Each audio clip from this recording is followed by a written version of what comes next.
Welcome back, everybody. It is time to play our weekly game called What's It Worth? We ask antiques expert, try to keep it down over there. Sorry. We ask antiques expert Dr. Lori the value of 3 items chosen from the PTL mailbox. And as always, we want you to play along with us at home. You can scan the QR code that you see on your screen right now.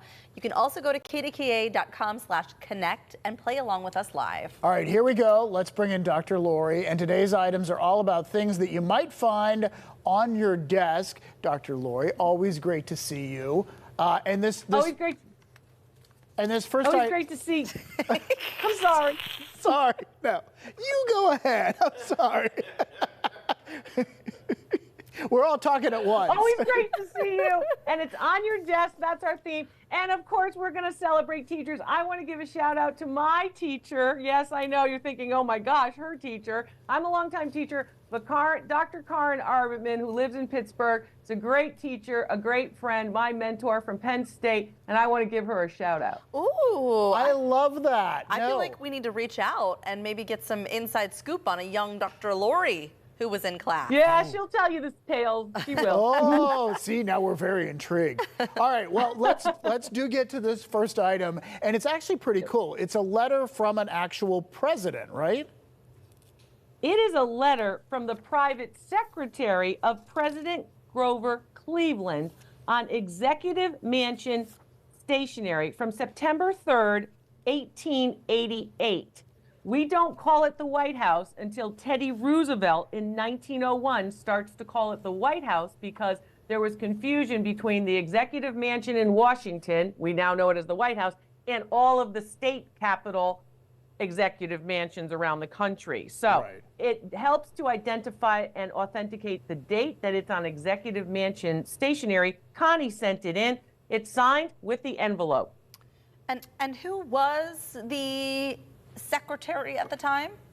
Do we know? So it's the private secretary of the president. So there were people who had the ability to actually sign for the president, and Cleveland was the president from 1885 to 1889. What does the letter say, and who was it addressed to? We're being nebby now. The letter actually makes, basically, you can see it to say that she has received your recent letter. Basically, it's a letter that says, we got your letter, we're going to get back to you. Gotcha. Yeah.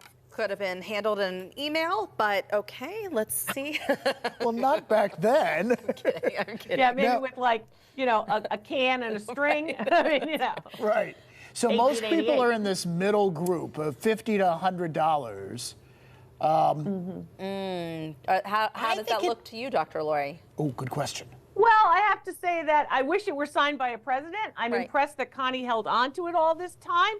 And, it does have good condition, so that impacts value. Okay. All right. What'd you say? I said $55. Oh, you weren't impressed, huh? I said $125. It's worth $70. Oh, shoot, that's math. You did it. Oh. You got it.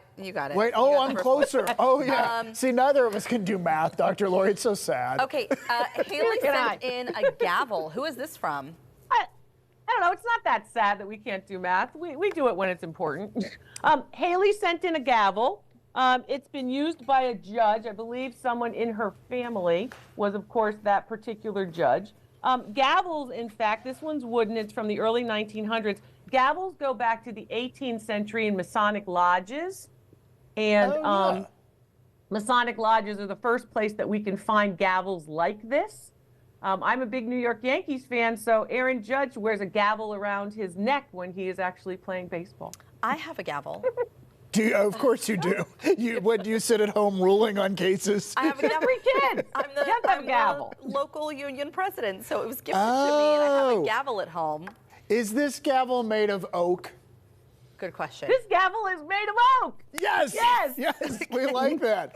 And do we know, like you said, it was used by one of her relatives. Was it used in any famous cases? Like anything that would like? I don't know that. I don't know that information. Sometimes people give me all kinds of information, and sometimes they just say, we have a gavel. Is it worth anything? So this is in the lower end. We're seeing between 10 and 50 bucks. Yeah. I said $50. I said $25. Heather, the judge here, has got it right on the nose. It was the oak. It was the oak. Do you think the oak pushed it? Okay, all right. All right, we're tied up here, so we got the big tiebreaker happening now. And this is an How item about this one? from Shelly.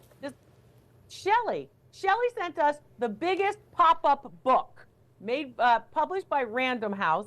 In fair condition, if you look at the top of the spine, it looks like it's a little bit damaged.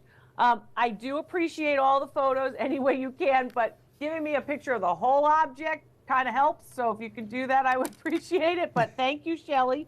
I mean no disrespect. It's from 1970, and there are tens of thousands of these published then. Okay, and a little bit of damage, so. A little bit of damage. Okay. Well, was this like a novel idea? Like, was this the first pop-up book ever published? No. Okay. No, it's fun. You know, people like pop-up books, but not the first. Yeah. Noises help me think. When Heather said damage, our intelligent viewers all started to go toward that first category, the $1 to $20. Yeah. It's really not that hard. Okay. Well, no, I want to get it right. This is $1.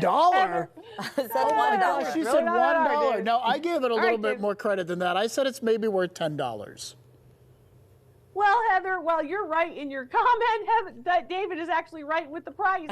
It's valued at $10. Oh, yeah, Dr. Lori, we got a victory day. I guess so. Where's your gavel when you need it? I know, I need a gavel. Dr. Lori, thank you so much. Always fun. Oh, it's always fun.